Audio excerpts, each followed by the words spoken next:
Salmo de número 17, assim diz a palavra do Senhor. Ouve, Senhor, a causa justa, atende ao meu clamor, dá ouvidos à minha oração, que procede de lábios não fraudulentos. Baixe de tua presença o julgamento a meu respeito, os teus olhos veem com equidade. Sondas-me o coração, de noite me visitas, prova-me no fogo, iniquidade nenhuma encontras em mim. A minha boca não transgride. Quanto às ações dos homens, pela palavra dos teus lábios, eu me tenho guardado dos caminhos do violento. Os meus passos se afizeram às tuas veredas, os meus pés não resvalaram. Eu te invoco, ó Deus, pois tu me respondes. Inclina-me os ouvidos e acode às minhas palavras. Mostra as maravilhas da tua bondade, ó Salvador dos que à tua destra buscam refúgio dos que se levantam contra eles. Guarda-me como a menina dos olhos, esconde-me à sombra das tuas asas, dos perversos que me oprimem, inimigos que me assediam de morte. Sensíveis cerram o coração, falam com lábios insolentes, andam agora cercando os nossos passos e fixam em nós os olhos para nos deitar por terra.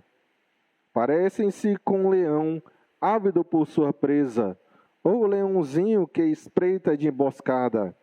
Levanta-te, Senhor, defronta-os, arrasa-os, livra do ímpio a minha alma com a tua espada. Com a tua mão, Senhor, dos homens mundanos, cujo quião é desta vida e cujo ventre tu enche dos teus tesouros, os quais se fartam de filhos e o que lhes sobra deixam aos seus pequeninos. Eu, porém, na justiça contemplarei a tua face.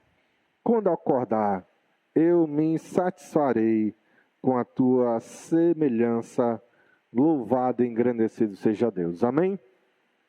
Nós temos, irmãos, tentado no decorrer dessas últimas quartas-feiras, na nossa meditação no Salmo de número 17, nós temos tentado responder a seguinte pergunta: como reagir às aflições? Na verdade, esse é o tema que nós temos dado às exposições no Salmo de número 17. Como reagir às aflições? Como é que eu e você, filhos de Deus, devemos nos comportar diante das adversidades da vida? Como é que Deus espera, como é que a sua palavra nos dirige em termos das respostas que nós damos em face das tribulações que nós vivemos e vivemos de forma constante.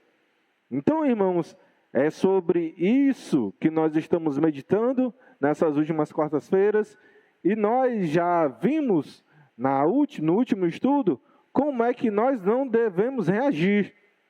É algo que nós geralmente fazemos e às vezes nem percebemos. Mas nós não deveríamos reagir nem com desespero, nem com murmuração. Quando é que nasce o desespero? É quando a gente coloca um foco muito grande no problema. Quando a gente vê o problema maior do que ele de fato é.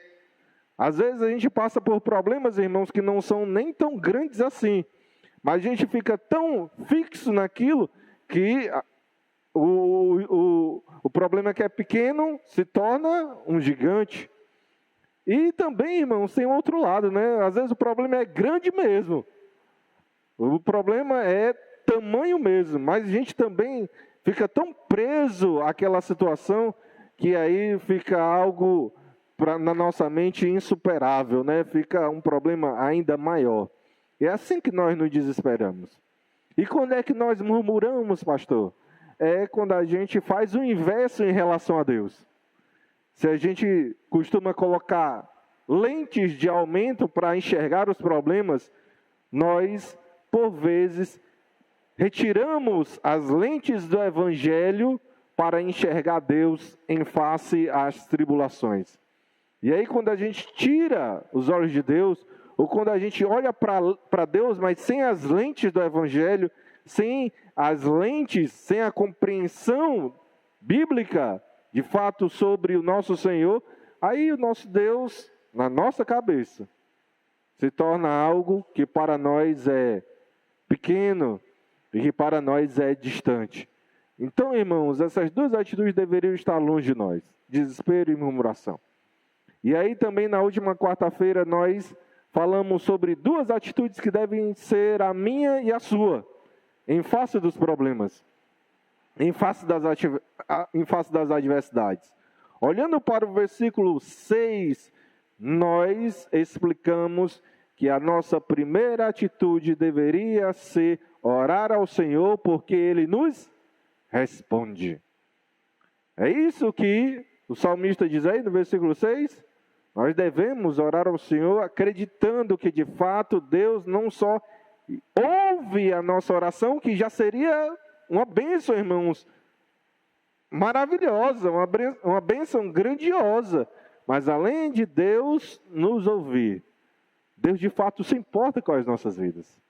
Deus de fato está presente em face às nossas adversidades.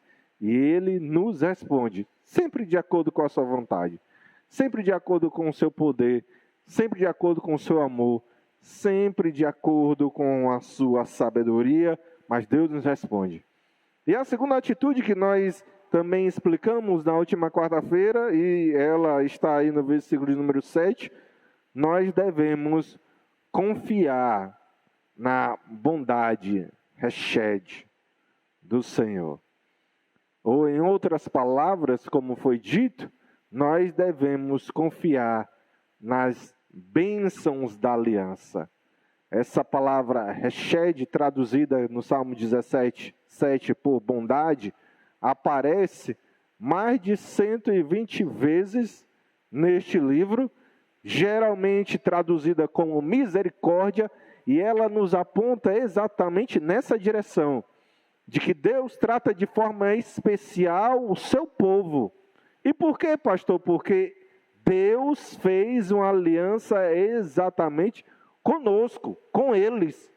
E porque nós temos uma aliança do Senhor, Deus cuida de nós de uma forma muito amorosa, muito especial.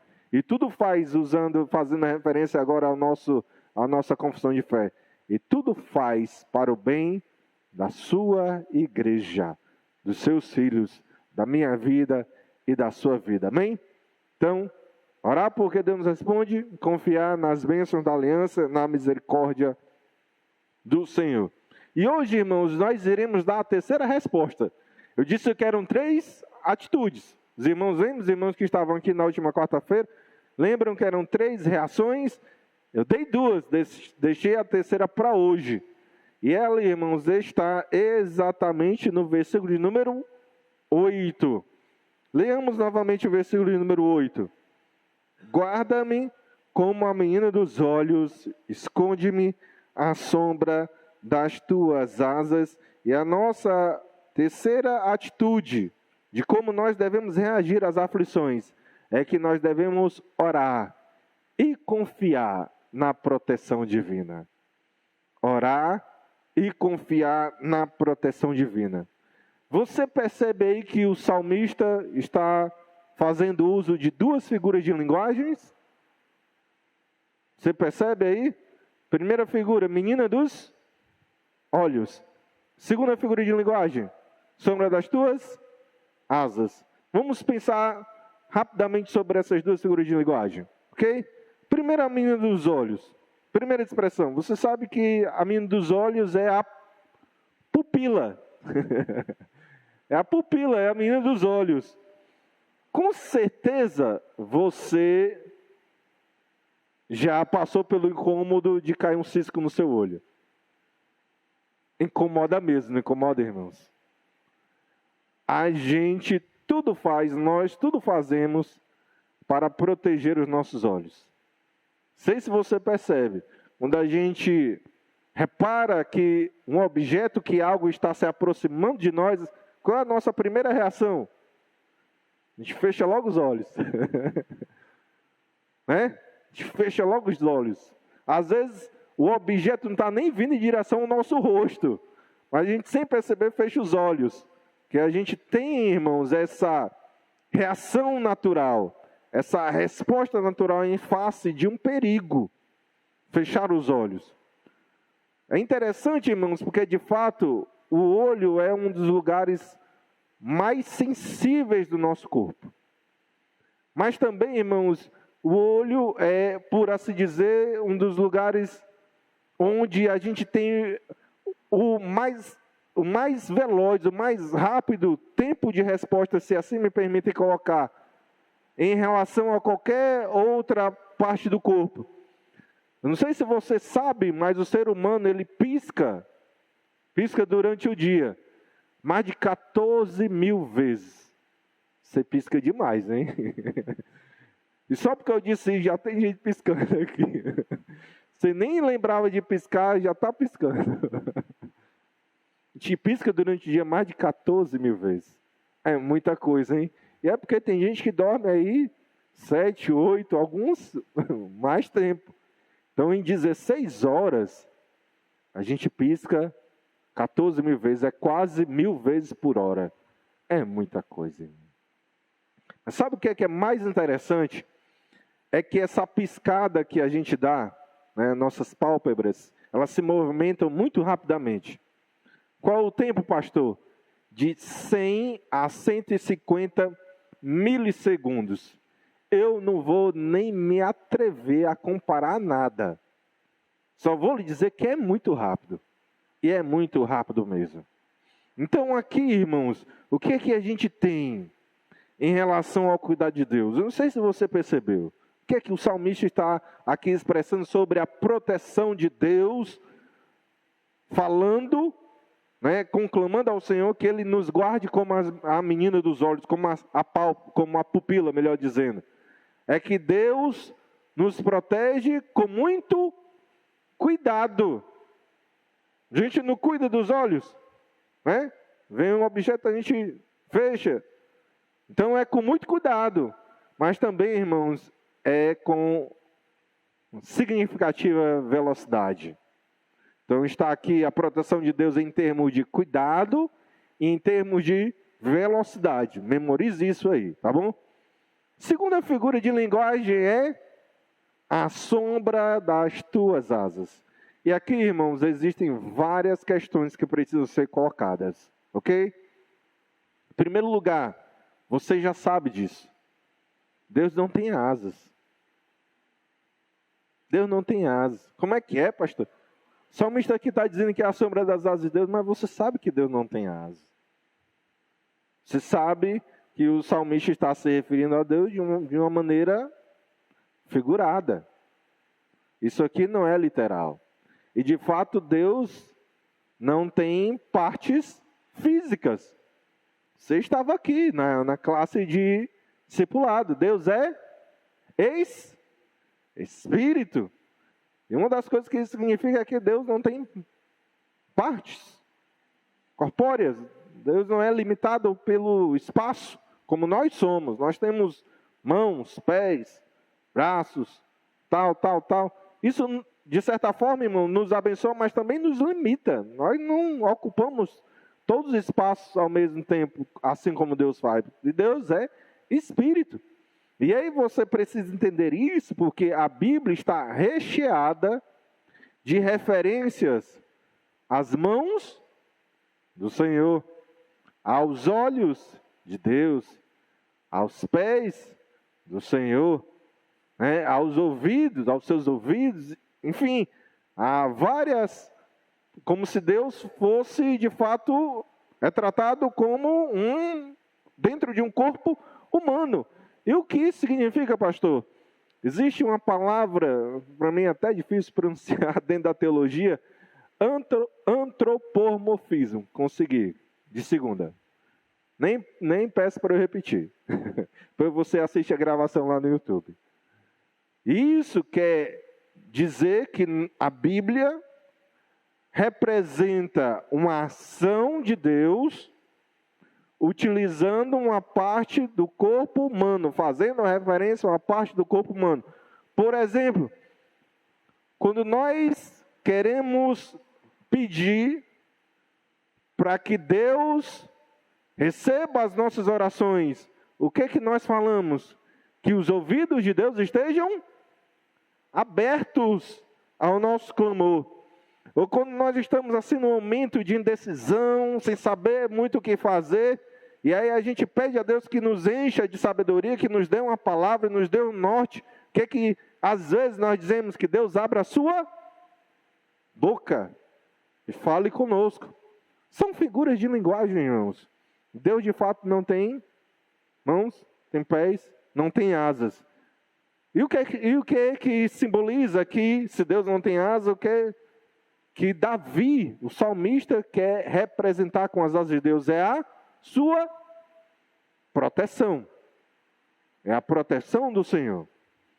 Outra coisa interessante, irmãos, é que Cristo usou essa mesma figura de linguagem, só que em referência a si mesmo.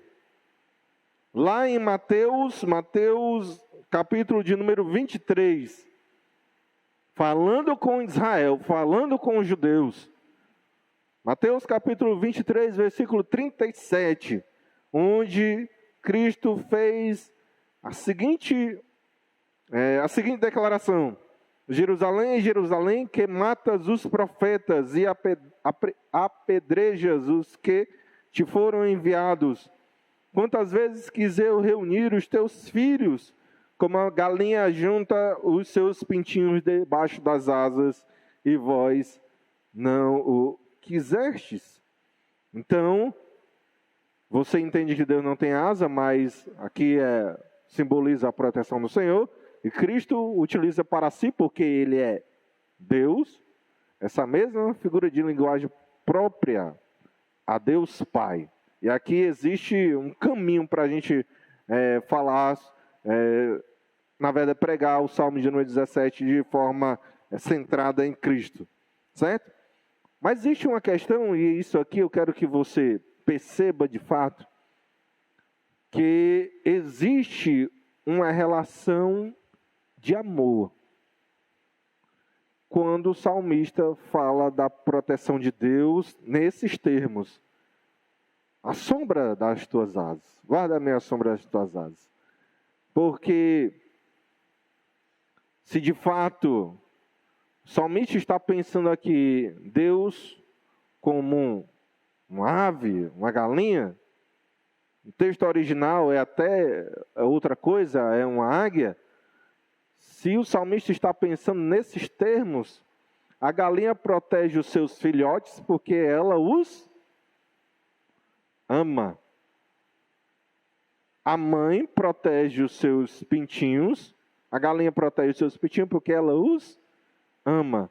Então, irmão, nós temos aqui, nessa oração do salmista, pela proteção de Deus, uma oração para que Deus o proteja numa relação de amor, porque Deus me ama, porque Deus me quer bem, porque Deus é o meu Pai. Eu te peço que o Senhor me guarde e cuide da minha vida. Então, irmãos, olha só o que é que a gente tem aqui, só para a gente revisar os pontos. Temos aqui 3 coisas. O salmista está orando, e porque ele ora, ele também confia. Ninguém ora porque não confia. Mas Davi está orando e confiando na proteção de Deus cuidadosa. Assim como nós cuidamos e protegemos os nossos olhos, o salmista aqui está orando e confiando que Deus irá proteger a sua vida com muito cuidado. Segundo lugar, o salmista está orando e confiando que Deus o proteja de forma rápida, de forma veloz. Lembra da velocidade da piscada do nosso olho, da pálpebra? Então é de forma veloz. E em terceiro lugar, o que a gente acabou de dizer aqui. O salmista está orando e confiando que Deus o proteja de forma amorosa, com base no seu amor por nós. Então, irmãos, nós temos essas 3 coisas iniciais para falar sobre a proteção do Senhor. Mas eu quero que você perceba algo. Isso aqui, irmãos, é de fato muito importante. E aquilo que eu quero que você perceba, e é o que eu vou mostrar para vocês a partir de agora, é que Davi não está criando essas figuras de linguagem para falar do Senhor. Ou colocando de outro jeito, não é a primeira vez que alguém se utiliza dessas duas expressões para se referir a Deus. Na verdade, Davi está fazendo proveito do texto de Deuteronômio 32. Eu quero que você abra a sua Bíblia lá em Deuteronômio 32, porque nós precisamos ler esse texto para a gente entender o que Davi está fazendo aqui no versículo 8. E como é que isso nos ensina nessa relação de cuidado do Senhor para conosco. Deuteronômio, capítulo 30, eu disse 38, é 32, desculpa, não tem nem 38, né, Deuteronômio. 32, versículos 10 a 12. E aqui, lá em Deuteronômio 32, certo? É uma oração de Moisés, onde Moisés está recontando a trajetória de Deus com Israel e como Deus cuidou dos hebreus enquanto eles estavam caminhando no deserto do Sinai. E aí no versículo número 10 até o 12 nós encontramos o seguinte: achou-o numa terra deserta e num ermo solitário e povoado de uivos, rodeou-o e cuidou dele, guardou-o como a menina dos olhos. Como a águia desperta a sua ninhada e voeja sobre os seus filhotes, estende as asas e tomando-os os leva sobre elas. Assim só o Senhor o guiou, falando de Israel, e não havia com ele Deus estranho. Então Davi, você acabou de ler, Davi está se referenciando ao texto de Deuteronômio 32. E aqui, irmãos, existem duas coisas importantes para você entender. São as duas aplicações. Por que Davi faz referência a Deuteronômio 32? Em primeiro lugar, irmãos, e aqui existe uma estrada mas muito grande, uma avenida assim bem larga, para nós defendermos, para nós explicarmos aquilo que muitos teólogos reformados defendem. Nós deveríamos orar mais a Bíblia. Nós deveríamos orar mais a Bíblia. O que Davi está orando aqui? Está orando a Bíblia. Davi está orando Deuteronômio 32. Davi está orando a Bíblia. E aí dizem esses teólogos, e eu concordo com eles, quando a gente ora a Bíblia, nós estamos orando pelas promessas que o Senhor já deixou por nós em sua palavra. Nós estamos orando por aquilo que Deus já nos prometeu ou já fez na história do seu povo. Nós estamos orando por aquilo que já é nosso, promessas de Deus. E também, irmãos, assim entendem? Que quando nós oramos a Bíblia, nós estaremos menos suscetíveis a cair naquele erro que Paulo denuncia em Romanos 8. Nós não sabemos orar como convém. Mas como nós estamos lendo a Bíblia, o nosso risco de não orar como convém, melhor dizendo, é menor. Nós estamos orando pelas promessas de Deus, nós estamos orando segundo a vontade do Senhor. E aqui, irmãos, a gente poderia argumentar essa questão por muitos minutos. Mas, em segundo lugar, e eu quero que você perceba isso, Davi aqui também, irmãos, está orando assim para o Senhor. Faz de novo. Eu quero que você entenda isso. Davi está orando para o Senhor. Senhor, faz de novo. Entre o Salmo 17 e Deuteronômio 32, irmãos, é um tempo muito grande. Pastor, quanto tempo? Entre 400 a 500 anos. Muito tempo. E Davi, irmãos, quando Davi ora e faz referência a Deuteronômio 32, isso não é sem motivo. Não é simplesmente porque ele quer fazer proveito de um texto de Moisés. Não é assim, eu achei bonito Deuteronômio 32, gostei desse texto. Né? Crente tem texto que guarda no coração. Não, gostei desse texto. Aí chegou um dia, vou orar, vou criar uma canção nesse. Não, irmãos, não é sem motivo não.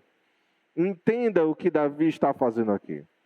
Davi está fazendo referência a... Eu sabia que ia trovejar. Vi o relâmpago aqui. Davi está fazendo referência não só a Deuteronômio 32, mas a tudo que Moisés está contando lá. Davi está relembrando que Deus conduziu o seu povo no deserto do Sinai. Antes disso, que Deus libertou o seu povo da opressão de Faraó. Que Deus abriu o Mar Vermelho. Que Deus mandou pão. Que Deus mandou água. Que Deus mandou carne. Que Deus, irmãos, esteve conduzindo e protegendo aquele povo durante o dia, através da coluna de nuvem.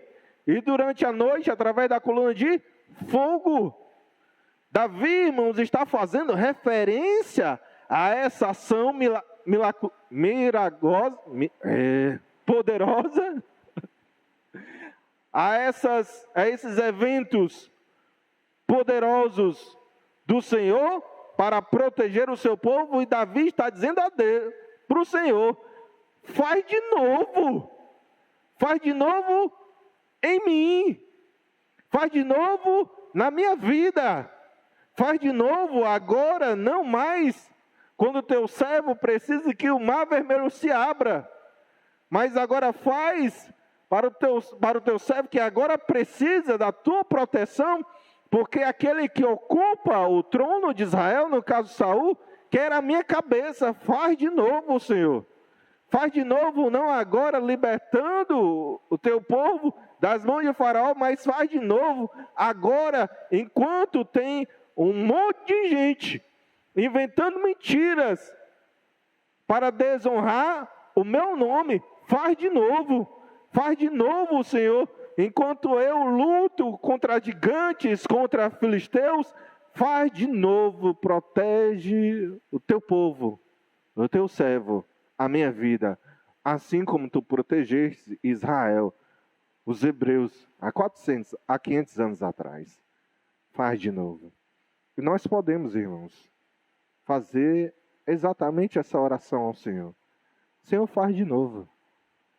Assim como o Senhor protegeu os hebreus, assim como o Senhor protegeu Davi, assim como o Senhor protegeu Daniel, Sadraque, Mesaque e Abednego, assim como o Senhor tem protegido a tua igreja no decorrer desses anos, agora em 2023, Senhor, faz de novo.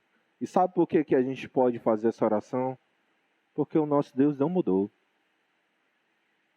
O seu amor por nós não mudou. O seu cuidado para conosco não mudou. Deus não mudou.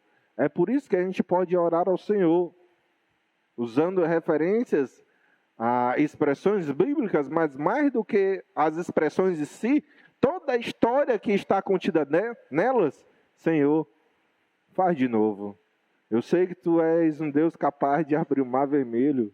O Senhor pode cuidar da minha vida agora, nas minhas adversidades atuais, que são, obviamente, diferente daquelas lutas que Israel passou, que Davi passou, ou que os judeus passaram no decorrer da história, ou que outros irmãos nossos no passado também tiveram que enfrentar. Mas hoje, Senhor, nas minhas adversidades, nessas que são inerentes aos dias atuais, Senhor, eu te peço, faz de novo e protege o teu servo, protege o teu filho. Amém, meus irmãos? Nós precisamos avançar no texto. E eu queria, de fato, levar você para o versículo final do Salmo 17.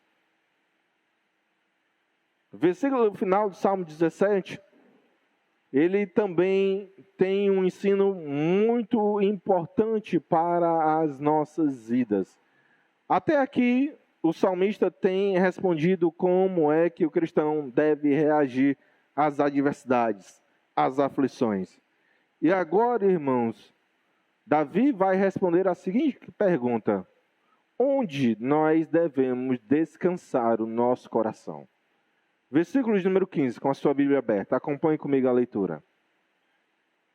Eu, porém, na justiça contemplarei a tua face. Quando acordar, eu me satisfarei com a tua semelhança. Como eu já ensinei para vocês, muitos estudiosos entendem que o Salmo de número 17 é um salmo da noite. É um salmo noturno. Eu já expliquei o porquê disso. É um versículo que faz referência à noite, e você percebe que o versículo de número 15 faz referência à manhã, quando o salmista acordar. Então, entendem muitos estudiosos que o Salmo de número 17, mais uma vez, é um salmo noturno. Só, irmãos, que tem uma questão bastante interessante, porque Davi, você percebe isso? Davi retrata como é que estava a noite da sua vida, na sua vida. E nós, e a Bíblia, costumamos utilizar, assim como a Bíblia costuma utilizar, em alguns momentos, essa expressão, essa palavra noite, melhor dizendo, como uma metáfora de adversidades, de lutas, de aflição. E de fato, irmãos, a vida de Davi, no momento que ele escreve o Salmo de número 7, estava muito marcada por adversidades, por lutas, por privações. E aí Davi vai descrevendo por quê. Os versículos anteriores ao versículo 15, você pode retroceder aí até o 13, ou até antes disso, até o 11, você vai ver como é que a vida de Davi estava complicada. Porque, em primeiro lugar, Davi estava sendo perseguido por Saul. Em segundo lugar, a pessoa que estava ocupando o trono, que era o mesmo Saul, queria tirar a sua vida. Em terceiro lugar, muitas histórias estavam sendo criadas, inventadas para difamar a honra do jovem Davi. Mas algo aqui, irmãos, é bastante curioso, porque muito provavelmente não existe nada que melhor retrate esse momento sombrio, né? A noite, né? Esse momento sombrio, esse momento tenebroso na vida do salmista, do que aquilo que Davi escreve no versículo de número 14. Você está com a sua Bíblia aberta? Versículo de número 14. Irmãos, isso aqui é muito complicado. Porque, em síntese, Davi está vendo a prosperidade das pessoas que estavam lhe causando dano. Isso, irmãos, é muito complicado. Olha o que Davi, a gente não vai nem ler, a gente já estudou o versículo número 15, mas só para você relembrar. Enquanto Davi estava fugindo e sem nada, a barriga dos seus adversários estava cheia. Você percebe isso no versículo 14? Enquanto Davi estava fugindo no deserto, irmãos, e obviamente sem nada, a barriga dos seus adversários estava cheia. E estava cheia de tesouro, riquezas, propriedades. Enquanto Davi estava fugindo e sozinho, Você percebe aí que a família dos seus inimigos era bastante grande, porque fala aqui dos filhos. Então, as pessoas que estavam causando dano para Davi, não é que estavam acompanhadas de outras pessoas, mas estavam acompanhadas uma família grande, seus filhos. E nós também temos, irmãos, Davi, né, enquanto Davi está nessa mesma conjuntura, fugindo no deserto, sem nada, sozinho, parece que o seu futuro não tem nenhuma perspectiva. Mas aí você percebe que os inimigos, nenhuma perspectiva de futuro, mas aí você percebe que os inimigos do salmista irão deixar para a próxima geração. Davi, no deserto, parece que o seu futuro sem perspectiva. Seus inimigos, eles, irmãos, aparentemente vão deixar para a próxima geração bens, propriedades, riquezas. Isso aqui, irmãos, é complicado. Imagine se você vivendo nessa situação. Não é só que você está sofrendo perseguição. Não é só que alguém está tentando acabar com você. Não é só alguém que está mentindo, inventando calúnias contra você. Mas é a pessoa que está fazendo todos esses males contra a sua vida e contra a sua honra, está vivendo e vivendo muito bem. Imagine-se, irmãos, viver nessa conjuntura. O que é que você faria? O que é que você faria, irmãos? Como você reagiria? E aí Davi vai responder o que é que um crente deve fazer. Na verdade, como eu adiantei, Davi aqui no versículo 15 está respondendo: onde é que o nosso coração deve descansar? Deve descansar. E aí, tem duas coisas que eu quero destacar com vocês muito rapidamente. Vai ser muito rápido. Em primeiro lugar, você percebe que Davi está falando de algo que vai acontecer quando ele o quê, irmãos? Acordar, irmãos. Davi está falando de algo que vai acontecer na sua vida quando ele acordar. Vai ser algo bom? Leia o texto. Davi espera que quando ele acordar aconteça algo bom? Eu me satisfarei com a tua semelhança. É algo, irmãos, muito bom. Não é nem bom, não. É muito bom. Infinitamente bom, irmãos. Assim como é a presença do nosso Deus e a grandeza do nosso Deus. E aí, eu quero que você saia com isso no seu coração. O choro dura mas a alegria vem pela manhã. Quando você acordar. Pastor, onde é que tem isso? Salmo 30, versículo número 5. Versão corrigida e fiel. Na revista e atualizada são outras palavras. Mas na corrigida e fiel é exatamente assim. Um choro pode durar uma noite, mas a alegria vem pela manhã. Você precisa, irmãos, se lembrar de Lamentações 3. Lamentações 3, 22 e 23. Quando o profeta Jeremias escreve: as misericórdias do Senhor são a causa de não sermos consumidos, porque as suas misericórdias não têm fim.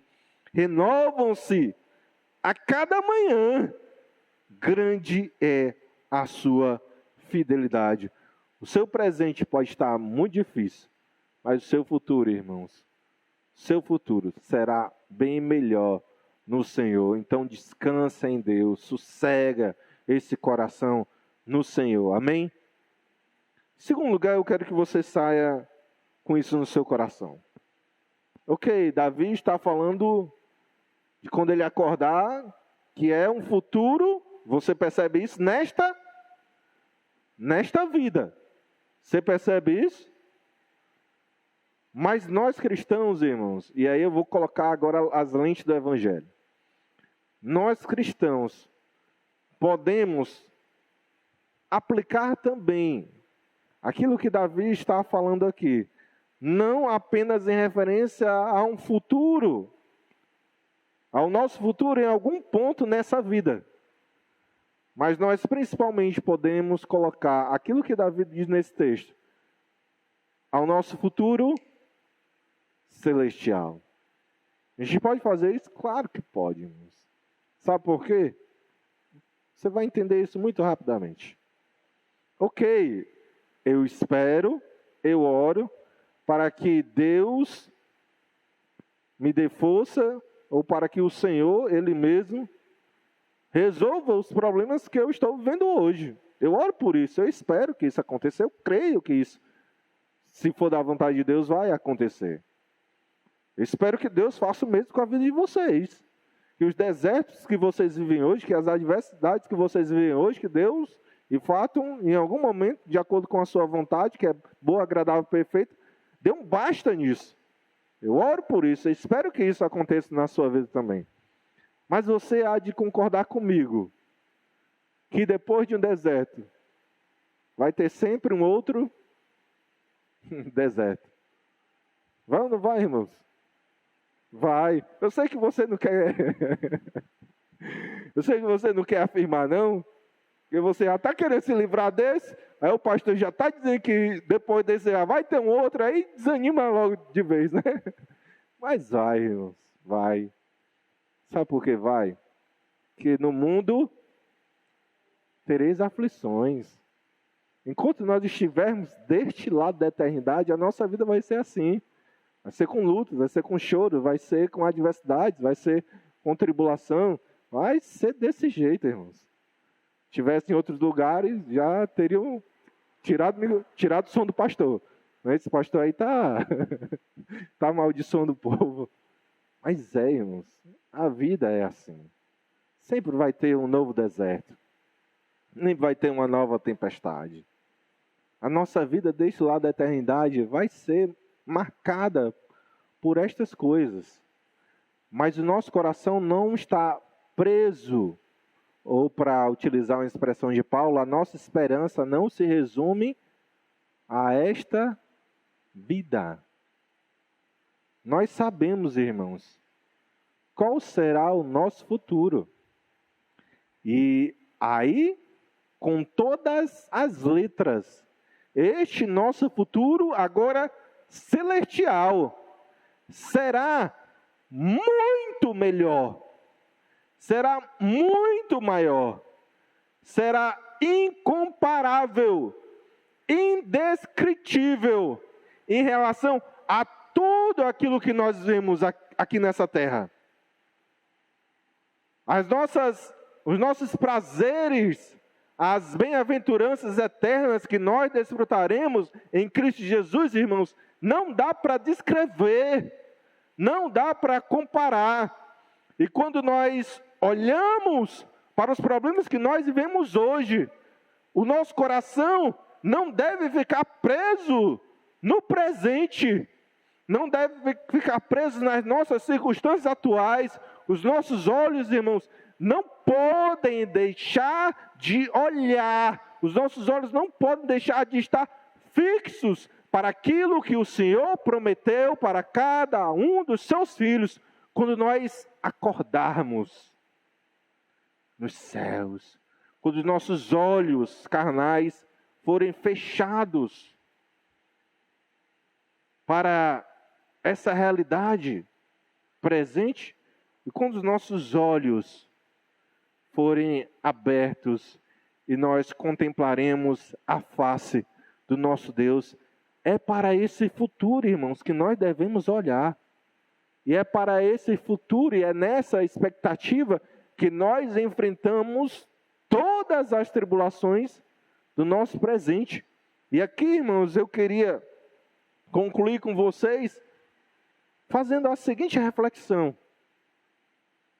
Que diferença faz nas nossas vidas?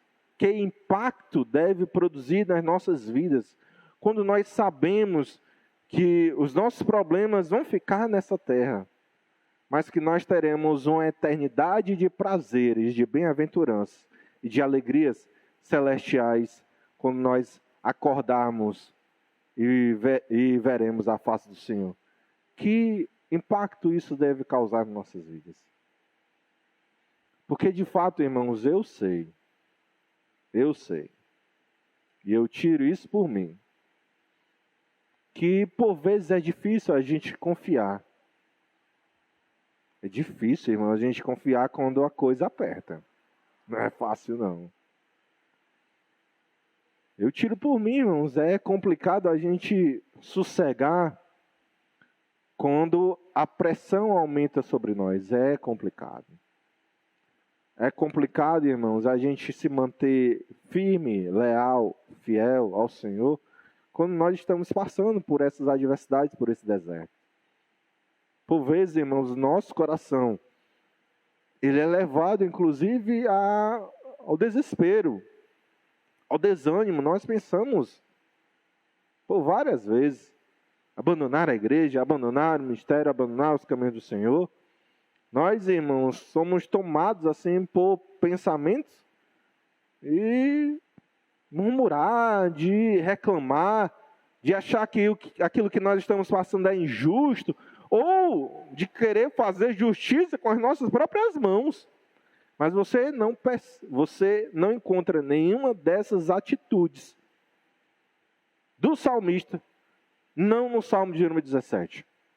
No Salmo de número 17, Davi não reclama. Reclama? Davi não murmura. Davi não demonstra nenhuma vírgula de desânimo.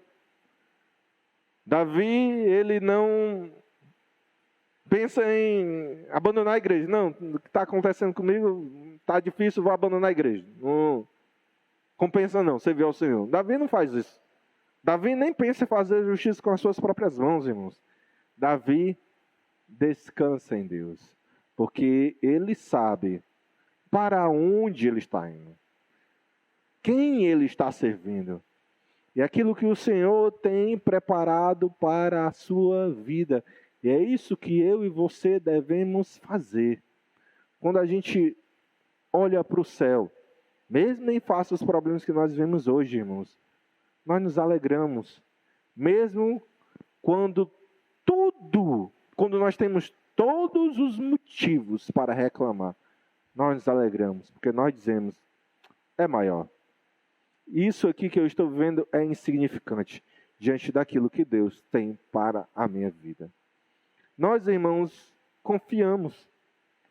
Mesmo quando parece que a gente não vê saída, mas mesmo assim nós confiamos e entra aquela paz, como a Bíblia diz, que excede a todo entendimento. Como é que você pode estar tão tranquilo vivendo uma situação como essa? É porque eu sei para onde eu estou indo. Porque eu sei qual é o meu futuro. E o meu futuro não é aqui.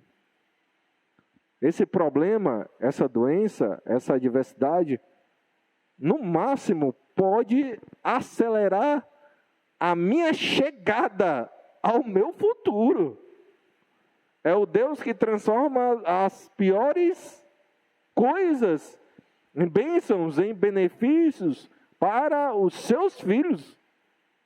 Você sabe, você entende qual é o Deus, quem é o Deus que você serve?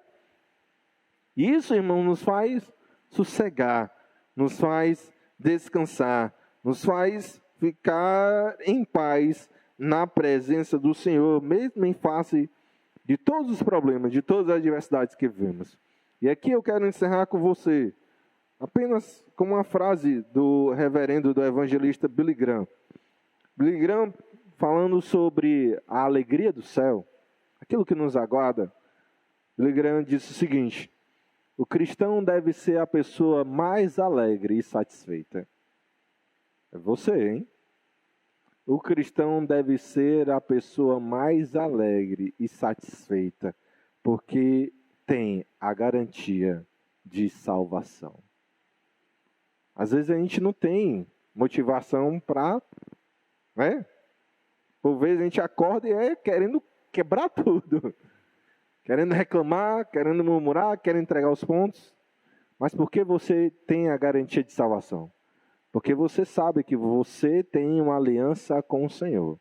Porque você sabe que o seu futuro com Deus será glorioso. Você, eu, deveríamos ser as pessoas mais alegres e mais satisfeitas deste mundo.